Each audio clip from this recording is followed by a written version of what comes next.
New technology that could change political races in this country forever. This is a big deal. This is a game changer. We've always had politicians who lie. No. What we're facing now is a tidal wave of disinformation. We stop being able to tell what's real and what's not. Democracy's truest enemy is apathy. How easy is it to create, say, a voice clone of yourself?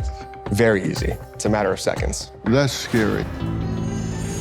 Just in, we can now call the 2024 presidential race for Joe Biden. I was selected because I am the ultimate diversity hire. I'm both a woman and a person of color. Voting this Tuesday only enables the Republicans in their quest to elect Donald Trump. Your vote makes a difference in November, not this Tuesday.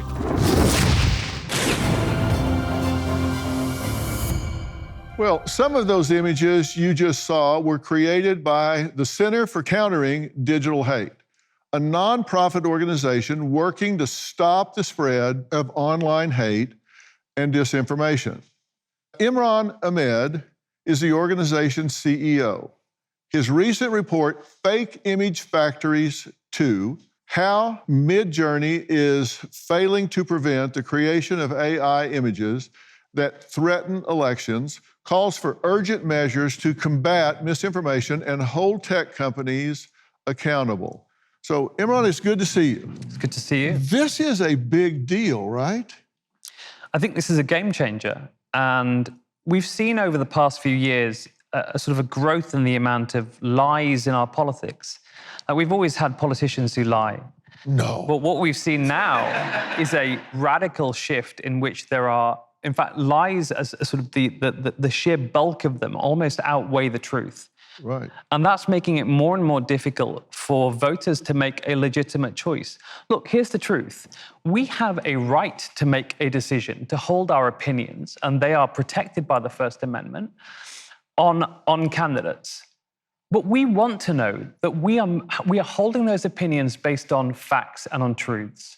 And every time someone spreads a lie, spreads disinformation, spreads a fake image or fake audio of someone, that actually takes away that most sacred and fundamental right.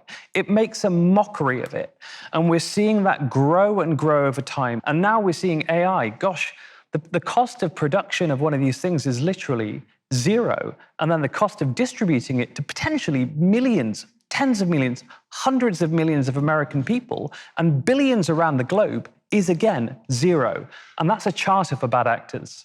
Well, that is a problem. It seems to me like you say that politicians lie, they exaggerate, they manipulate, and that's one thing where we can look at that and we can fact check if we want to. A lot of that's on us. But then if we've got them appearing to say something that they didn't actually say, that's a whole different level. You know, 20 years ago, if a politician lied, there were journalists whose job it was to show their lies to the public. And frankly speaking, like when someone's caught in a lie, it used to be a big problem. Now there's a tidal wave of disinformation that is overwhelming us. We keep being told you should check your sources, you should fact check. I'm theoretically an expert on these things, but I don't have the time to do that. And that becomes really, really problematic when you're talking about a system in which you can be sitting next to someone and they might hold a belief which is based on a lie, a deep fake, which is completely bonkers, that someone was doing something terrible, that they were cheating on their wife, that they committed a crime, done something terrible. And of course, they've got no basis in fact whatsoever.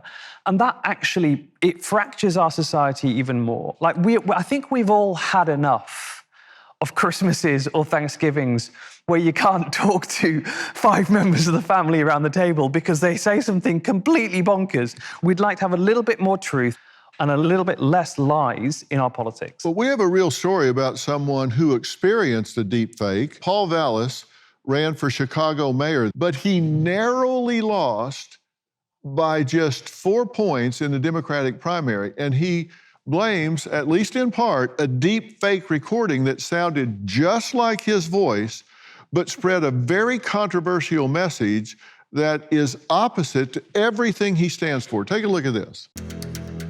These days, people will accuse a cop of being bad if they kill one person that was running away. Back in my day, cops would kill, say, 17 or 18 civilians in their career, and nobody would bat an eye. I believe that AI is dangerous and can impose a danger to really the democratic process by distorting a person's record. I was a candidate who made public safety a top priority. Chicago's had more murders than any city in the country, more mass shootings than any city in the country. Crime is out of control, and combative leadership is failing us. Paul Vallis will put crime and your safety first. Because public safety was such a major issue, someone in support of my opponent was using AI to portray me as dismissive of police shootings. It sounded very much like me. They absolutely did. We need to stop defunding the police and start refunding them. The recordings were taken down, but they were up for a couple days, and at the end of the day, about 250,000 people saw it. I believe that the AI deepfake recordings had an impact of 15,000, 20,000 people who voted for Johnson would have voted for me. I'd be running the city of Chicago right now. Well, Paul, thank you for being Thanks here. for having me. This demonstrates the danger of this kind of thing. How close to the actual election did this come out? This came out right before the primary, and so I would say within about 6 weeks. And it wasn't the only video. My son, for example, is a police officer who was involved in a shooting, which was obviously a legitimate shooting. And there was also a deep fake video done of him, too, that had his voice, even though his microphone was broken, and had a picture of somebody who was very well tattooed. Of course, my son has no tattoos.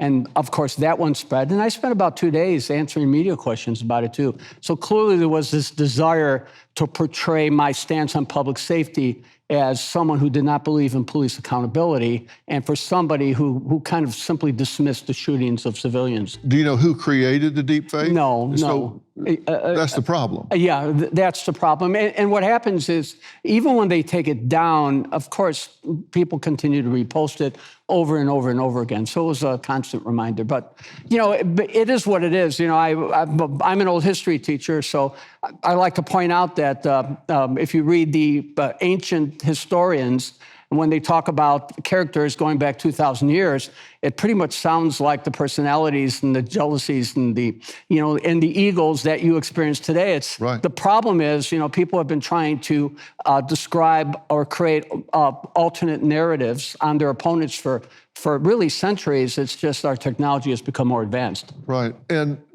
it's real hard sometimes to track the source of these things, right? I mean, it's near impossible, but we can track it back to one source, which is the company that released software without putting out guardrails that allows bad actors to produce lies about someone doing something genuinely honorable, running for office, seeking to represent your community, seeking to bring the wisdom and the experience that you have into public service is an honorable thing to do. And you won't say that about yourself, but I can say it about you. And lying about someone, you talked about the ancients. Throughout history in Athens, running for office was a great, honorable thing to do. You were representing the people. Bearing false witness against your neighbor, the Bible tells us, is a sinful thing to do. And that, of course, is what has now been made far too easy. You don't know if it was Russia doing it. You don't know if it was your opponent doing it. You don't know if it was just some kid sitting in their basement who thought for kicks that they would humiliate you.